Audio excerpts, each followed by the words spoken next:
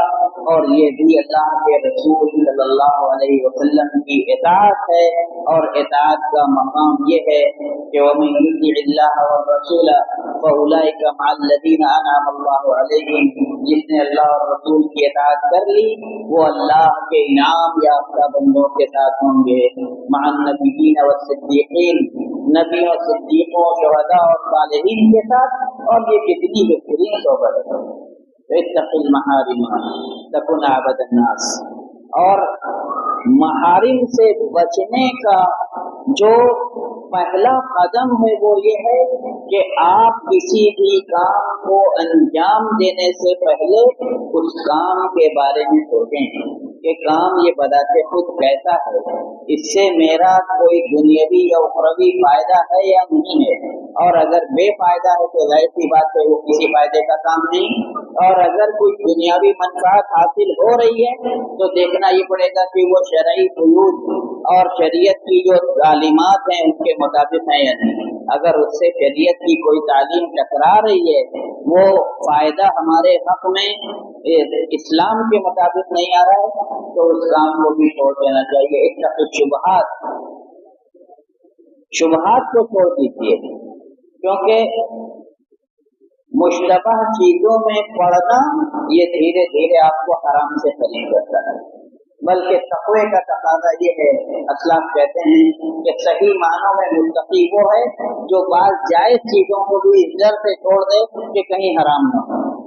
بعض جائز چیزوں کو بھی اس ڈر سے چھوڑ دے کہ کہیں حرام نہ ہو، نہیں کریں گے، اس کام میں نہیں پڑیں گے، لیکن ہم کم از کم حرام میں پڑنے سے بچ جائیں گے۔ بہت بڑی عبادت ہے اتق المحارم تکن اعبد الناس، اور دوسری اللہ کی تقدیر پر رضامندی، ایمان بالقضاء والقدر کا تقاضا ہے کہ اللہ کی تقدیر پر راضی رہ جائے۔ وارض بما قسم اللہ لک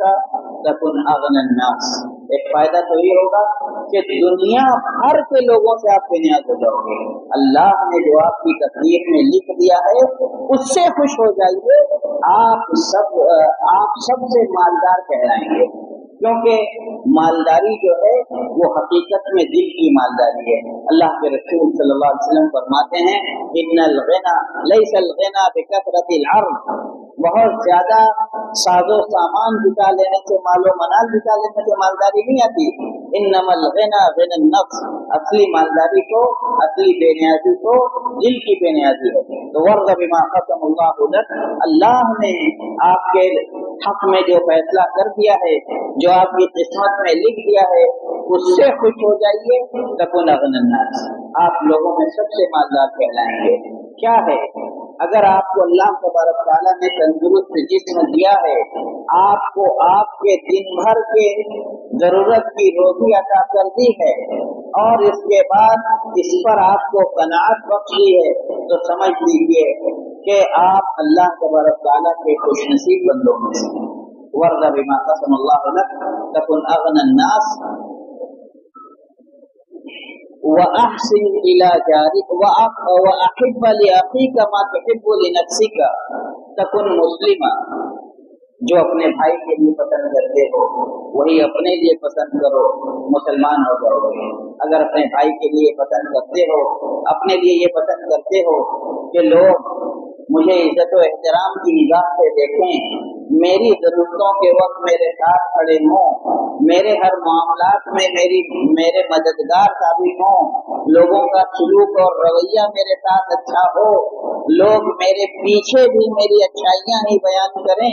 اور لوگ میرے خلاف محاذ آرائیاں نہ کریں، تو لوگوں کے ساتھ بھی یہی رویہ رکھو، ان کے دکھ درد میں شریک ہو، ان کو کسی اچھائی پر مدد کی ضرورت ہو تو کر دو، ان کے برے وقتوں میں ان کے ساتھ کھڑے ہو، ان کے ساتھ جب ملاقات ہو تو ہنستے مسکراتے چہرے کے ساتھ اور اسلام کے آداب کی رعایت کرتے ہوئے ملاقات ہو، اور ہمیشہ ان کے بارے میں خیر سوچو. اور ایک مسلمان جب اپنے بھائی کے لیے خیر سوچتا ہے، بھلائی سوچتا ہے، تو جو فرشتہ وہاں موجود ہوتا ہے وہ اس کے حق میں دعا کرتا ہے، اللہ یہ جو بھلائی اپنے بھائی کے لیے چاہتا ہے تو پہلے اس کو عطا کر. تو اس نیک نیتی کے سب سے پہلے مستفید خود ہم ہوتے ہیں. تو اپنے بھائی کو جو اپنے لیے پسند کرو وہی اپنے بھائی کے لیے پسند کرو، حقیقی معنوں میں مسلمان ہو جاؤ گے. وَأَحْسِنْ إِلَىٰ جَارِكَ، اپنے پڑوسی کے ساتھ اچھا سلوک کرو، تَكُنْ مُؤْمِنًا، ایمان والے بن جاؤ گے. اللہ کے رسول صلی اللہ علیہ وسلم پڑوسیوں کا خیال رکھنے کی بہت تلقین کرتے ہیں. کوئی بات آئے پڑوسیوں کی فکر رکھنے کی نصیحت فرمائیں.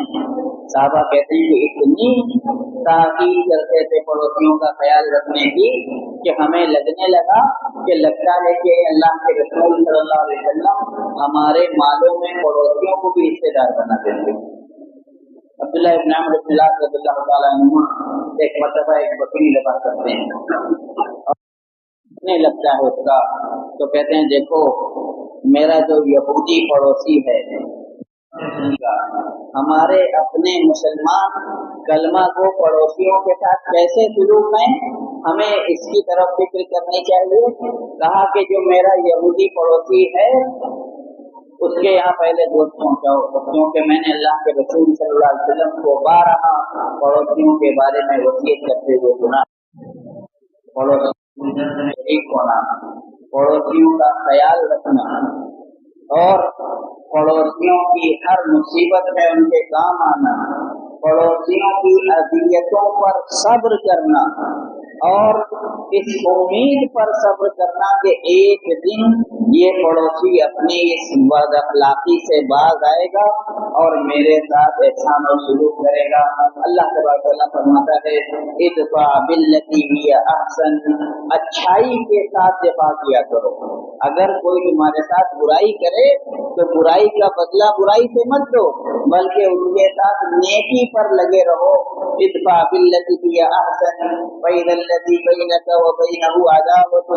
دیکھو گے کہ تمہارے اور جس کے درمیان کل تک دشمنی تھی کأنہ ولی حمیم، وہی آپ کا دیا سن جائے گا. تو پڑوسیوں کے ساتھ چونکہ ہمیشہ رہنا ہے تو اپنی ذات سے ان کو کوئی نقصان نہ پہنچے اس کی فکر رہے، اور جب وہ آپ کا احسان اور سلوک دیکھے گا تو اپنی بدسلوکیوں پر من ہی من شرمندہ ہوگا، اور یہی شرمندگی امید ہے کہ ایک دن اس کو آپ کے ساتھ اپنا برتاؤ اور سلوک سدھارنے کی طرف مائل کرے اور وہ اپنے رویے پر شرمندہ ہو کر آپ کے ساتھ اپنے تعلقات سدھار لے، سنوار لے. آخری اور پانچویں نصیحت اللہ کے رسول صلی اللہ علیہ وسلم نے ابو ہریرہ رضی اللہ تعالیٰ عنہ کو یہ کی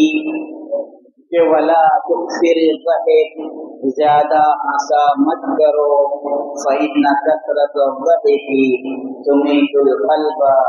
زیادہ ہنسنا دلوں کو مردہ بنا دیتا ہے۔ بیجا ہنسنا، ہر بات پر پیسہ لگانا، یہ دل کی مردنی کا سبب ہے۔ ایسا شخص لوگوں کے نزدیک بھی پسندیدہ نہیں ہوتا کہ جب دیکھو کھلنڈرا مذاق کرنے والا ٹھٹا اور ٹٹولی میں لگا ہوا۔ لیکن آج افسوس کی بات یہ ہے کہ اس بات کو بہت معمولی سمجھ لیا گیا، بلکہ اس سے بھی 4 قدم آگے نکل کر بلا کسی تحقیق کے صرف ہنسانے کے لیے ہم جھوٹے لطیفوں اور چٹکلوں کو اور بے حیائی پر مشتمل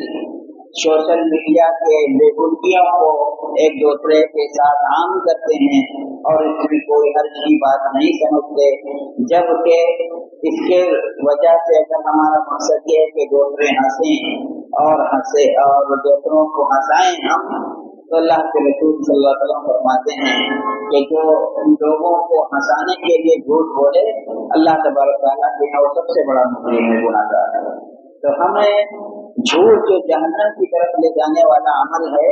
اور کبائر میں سے ہے، بڑی بات یہ ہے کہ